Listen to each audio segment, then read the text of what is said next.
হরে কৃষ্ণ। তোমরা সবাই কেমন আছো? আশা করি গোবিন্দর কৃপায় সবাই ভালো আছো।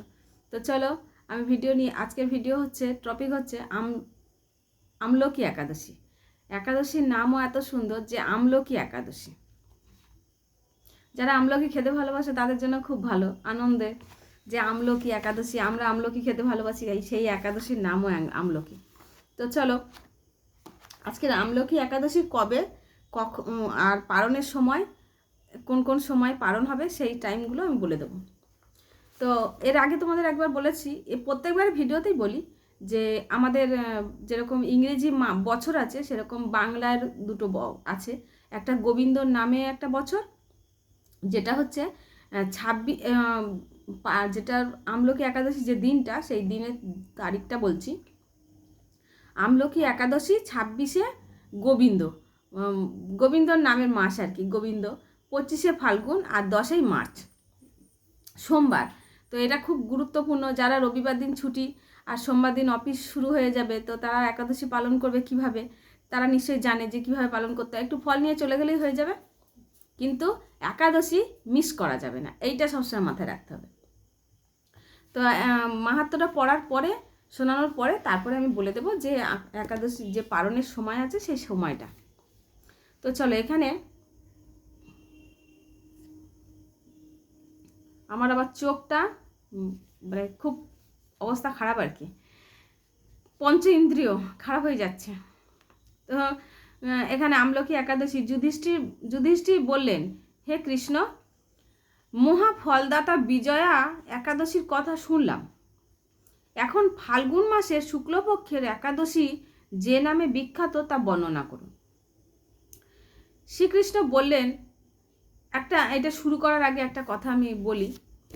এখানে প্রথমে বলি যে প্রথমে একাদশী সম্পর্কে কিছু কথা, যেমন আমরা কেন একাদশী পালন করি, ভগবানের প্রীতি বিধানের জন্য। তো প্রীতি বিধানটা হচ্ছে কি, ভগবান যাতে খুশি হন। আর তারপরে আমাদেরও যে কুকর্মগুলো হয় সেটা তো যাবেই হয়ে। আর একটা হচ্ছে আমরা মালা জপ করব, যত বাধা বিঘ্ন আসুক না কেন, তা আমরা একটা মালা কোনো দিন বাদ দেব না। মন থেকে যেটা আমরা প্রতীক্ষা করব, প্রতিজ্ঞা মানে যে এটা আমি করবই, 2 মালা হোক চাই 4 মালা হোক, যেটাই হোক, সেটা অবশ্যই পালন করব। সেই হচ্ছে, তো যেমন করেই হোক আমরা জপ অবশ্যই করব। যারা জপ শুরু করনি তারা একাদশীর দিন থেকে শুরু করো, আর যারা একাদশী শুরু করনি তারা শুরু করে দাও। তো চলো, এখানে শ্রীকৃষ্ণ বললেন, হে মহাভাগ যুধিষ্ঠির, মানধাতার প্রশ্নের উত্তরে মাহাত্ম্য বৈশিষ্ট্য এই একাদশীর মহিমা কীর্তন করেছিলেন। আপনার কাছে আমি এখন সেই কথা বলছি। এই একাদশীর নাম হচ্ছে আমলকি। বিষ্ণু লোক প্রদানকারী রূপে এই একাদশী বিশেষভাবে মহিমান্বিত। একাদশীর দিন আমলকি বৃক্ষের তলে রাত্রি জাগরণের ফলে সহস্র গাভীধানের ফল লাভ হয়। তো আমলকি গাছের যা আজ যেখানে আছে, আমাদের তো আর আমলকি গাছ নেই, তো সেই হিসেবে আমাদের চলতে হবে।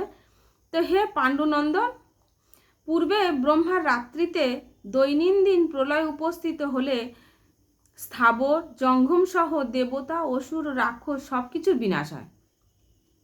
তখন ভগবান সেই কারণ সমুদ্রে অবস্থান করেন। তো এখানে ভগবান বিষ্ণু 3টে অবতার নিয়ে আমাদের অবতার করে রয়েছেন। একটা হচ্ছে কারণদক্ষায় বিষ্ণু, গর্ভদক্ষায় বিষ্ণু, আর একটা হচ্ছে ক্ষীরদক্ষায় বিষ্ণু। তো এখানে হচ্ছে কারণদক্ষায় বিষ্ণু অবস্থান করেন। তার মুখপদ্ম থেকে চন্দ্রবর্ণের এক বিন্দু মানে এটা খুব গুরুত্বপূর্ণ, খুব মনোযোগ সহকারে শ্রবণ করে। এখানে কি বলছে, হে পাণ্ডুনন্দন, আমি আবার রিপিট করছি, হে পাণ্ডুনন্দন, পূর্বে ব্রহ্মার রাত্রিতে দৈনন্দিন প্রলয় উপস্থিত হলে, ব্রহ্মার আয়ু আছে যেমনি আমাদের আয়ু আছে, ব্রহ্মারও সেরকম, যে ব্রহ্মা আছে ব্রহ্মারও 100 বছর আয়ু আছে। তো ব্রহ্মার একদিন কিভাবে পালন হয়, একদিনটা হচ্ছে ব্রহ্মার 12 ঘন্টা মানে আমাদের 6 মাস। আর আবার ব্রহ্মার যখন রাত হয় তখন আমাদের ব্রহ্মার যখন রাত তখন আমাদের 6 মাস, আবার যখন দিন 12 ঘন্টা তখন আবার আমাদের 6 মাস। তো এরকম আমাদের 1 বছর যখন যায় ব্রহ্মার, তখন 1 দিন হয়।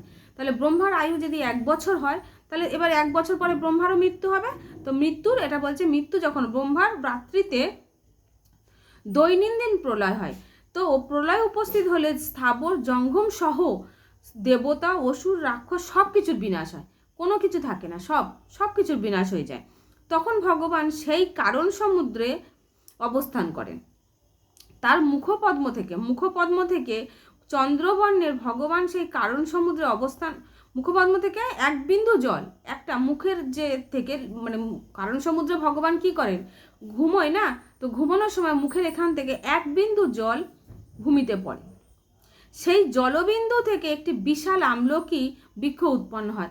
তো এই আমলকির যে গুণাগুণ, এটা আজকের নয়, এটা কিন্তু বহুকাল, এখন বৈজ্ঞানিকরা সেটা দিয়ে বা আমরা অনেক কিছু বিজ্ঞান শাস্ত্র দিয়ে, কিন্তু আমলকির যে গুণাগুণ এটা ভগবান কৃষ্ণই দিয়েছেন।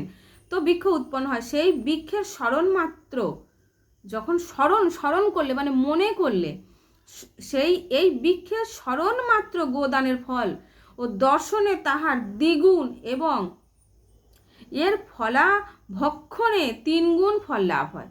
মানে এটা কত সুন্দর গুরুত্বপূর্ণ যে এই বৃক্ষের স্মরণ করলে গোদানের ফল লাভ হয়, দর্শন করলে দ্বিগুণ ফল লাভ হয়, এর ফল ভক্ষণে 3 গুণ ফল লাভ হয়। তো দর্শনে তাহার দ্বিগুণ এবং ফলক্ষণে 3 গুণ। এই বৃক্ষে ব্রহ্মা, বিষ্ণু, মহেশ্বর সর্বদাই অবস্থান করেন। যারা এই গাছ বাড়িতে লাগিয়ে রেখেছে তাদের কত জনমের স্বীকৃতি থাকলে তবে সেই বাড়িতে এই আমলকি গাছ হয়। সব জায়গায় সব গাছ হয় না। এটা আমাদের ঠাকুমারা যখন ছিলেন তখন বলতো যে এই বাড়িতে এই গাছটা হয় না, এই গাছটা লাগিয়েছিলাম এইটা হয়নি। অনেক বাড়িই আছে দেখবে তুলসী গাছই হয় না, তুলসী মহারানী সেখানে বিরাজই করেন না। তো এখানে বলছে ভগবান ব্রহ্মা, বিষ্ণু সবাই অবস্থান করেন। এর প্রতিটি শাখা প্রশাখা ও পাতায় ঋষি, দেবতা, প্রজাপতিগণ বাস করেন। এই বৃক্ষকে সমস্ত বৃক্ষের আদি বলা হয় এবং তা পরম বৈষ্ণব রূপে বিখ্যাত। অতএব এই শ্রেষ্ঠ ব্রত সকলেরই পালনীয়। যারা শুরু করনি এই আমলকি ব্রত থেকে শুরু করে দাও একাদশী। কত গুণাগুণ আছে একটা একাদশী যদি আমরা পালন করি। তো এই ব্রতের একটি অদ্ভুত ইতিহাস আপনার কাছে বর্ণনা করছি। যা গুণাগুণ ছিল ছোট্ট একটা, এটা বর্ণনা হয়ে গেছে, এর পরে আরও বাকি আছে, তো তোমরা মনোযোগ সহকারে শ্রবণ করো। তো প্রাচীনকালে বৈদিশ নামে এক প্রসিদ্ধ নগর ছিল। এই নগরে চৈত্ররথ নামে এক রাজা রাজত্ব করতেন।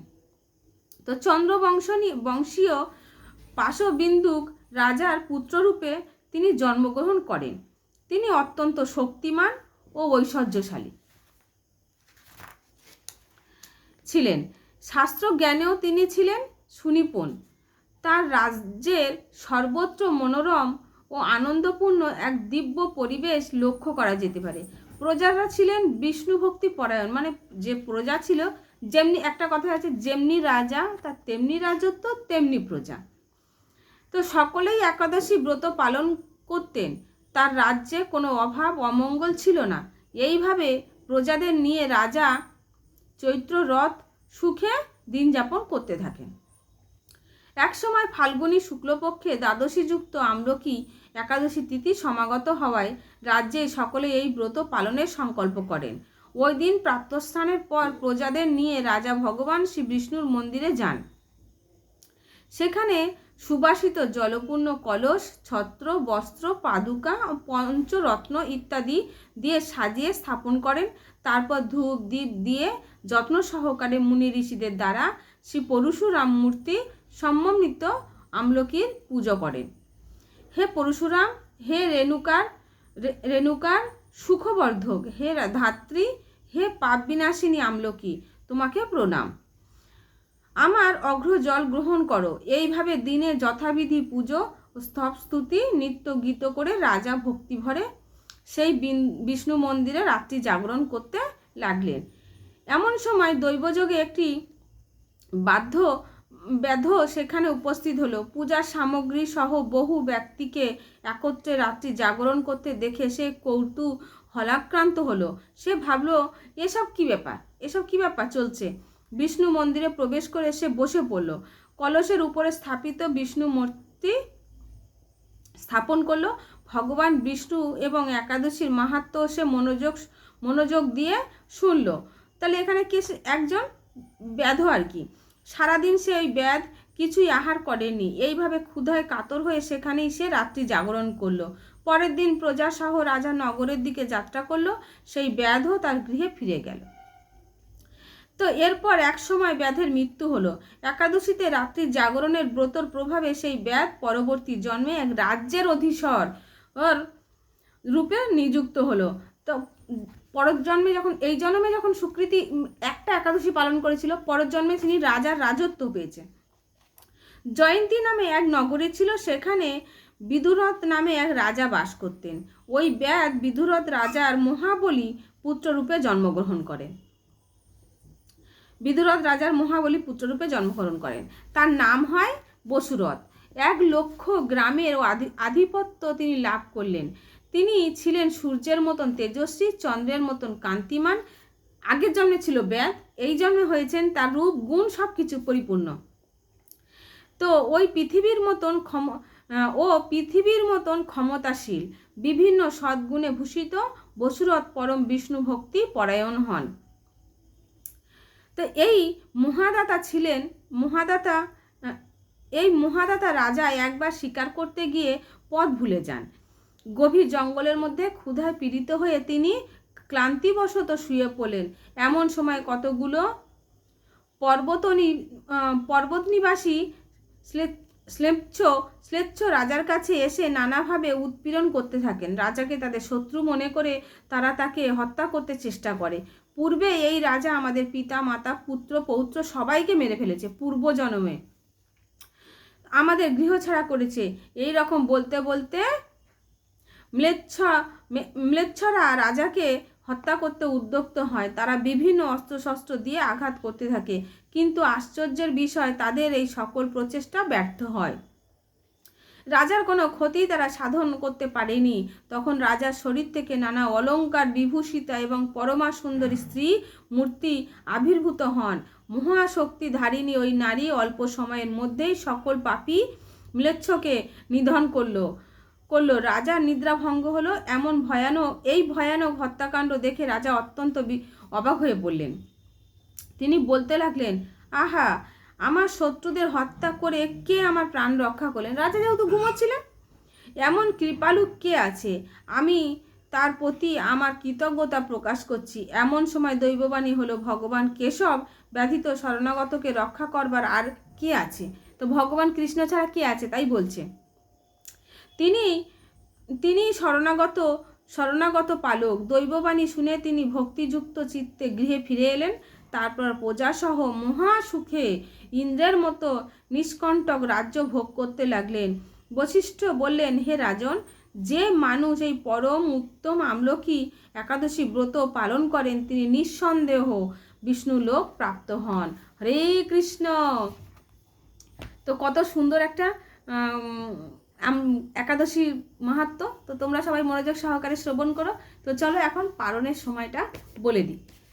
পারণটা অবশ্যই করতে হবে। পারণ না করলে সেটা খুব পারণটা অবশ্যই করতে হয়। এটা প্রত্যেকটা, যত আমরা আগে জানতাম না, যখন জানতে শিখছি বা শুনছি, যখন কোনো গ্রন্থ পাঠ করছি, তো তখন সেগুলো আমাদের পালন করা খুব দরকার। তো এখানে কি বলছে, পারণের সময় 11ই মার্চ মায়াপুর হচ্ছে 5টা 49 থেকে 8টা 16, ইম্ফলে হচ্ছে 5টা 27 থেকে 8টা 16, গুয়াহাটিতে 5টা 36 থেকে 8টা 16, কলকাতা 5টা 49 থেকে 8টা 16, ভুবনেশ্বরে 5টা 58 থেকে 8টা 16, পাটনাতেও 6টা 2 থেকে 8টা 16, কাঠমান্ডুতে 6টা 17 থেকে 8টা 31, চেন্নাইতে 6টা 18 থেকে 8টা 18, 8টা 16। এটা একটু আমি যখন লিখছিলাম তখনই গুলিয়ে ফেলছিলাম যে 6টা 18 আবার 8টা 16। তো যাই হোক, নাগপুরে 6টা 25 থেকে 8টা 16, বৃন্দাবনে 6টা 33 থেকে 8টা 18, দিল্লিতে 6টা 35 থেকে 8টা 16, হায়দ্রাবাদে 6টা 27 থেকে 8টা 16, ত্রিবেন্দ্রম 6টা 31 থেকে 8টা 16, কলম্বোতে 6টা 19 থেকে 8টা 16, ব্যাঙ্গালোর হচ্ছে 6টা 29 থেকে 8টা 16, মুম্বাইতে হচ্ছে 6টা 50 থেকে 8টা 16, আহমেদাবাদের হচ্ছে 6টা 52 থেকে 8টা 16, উধমপুরে হচ্ছে 6:45 থেকে 8:16, 8:16, 8:16, 8:16, 8:16তেই আমাদের একাদশী পালন সম্পূর্ণ করতে হবে। হরি হরি বল। তো চলো সবাই মনোযোগ সহকারে শ্রবণ করো। যারা নতুন আছো এই চ্যানেলটাকে তারা সাবস্ক্রাইব করতে ভুলো না। আর যেসব বন্ধুরা আমার পুরনো বন্ধু আছে তারা তো মনোযোগ সহকারে শ্রবণ করছে, আর আমার ভুল ত্রুটি থাকলে আমাকে ক্ষমা করে দিও। তো আজকে ভিডিও এখানে রাখছি, সবাই মিলে বলো হরে কৃষ্ণ কৃষ্ণ কৃষ্ণ হরে হরে, হরে রাম রাম রাম হরে হরে। জয় রাধা মাধব কি জয়, জগৎগুরু শিল প্রভুপাদ কি জয়, পতিত পাবন গুরু মহারাজ কি জয়।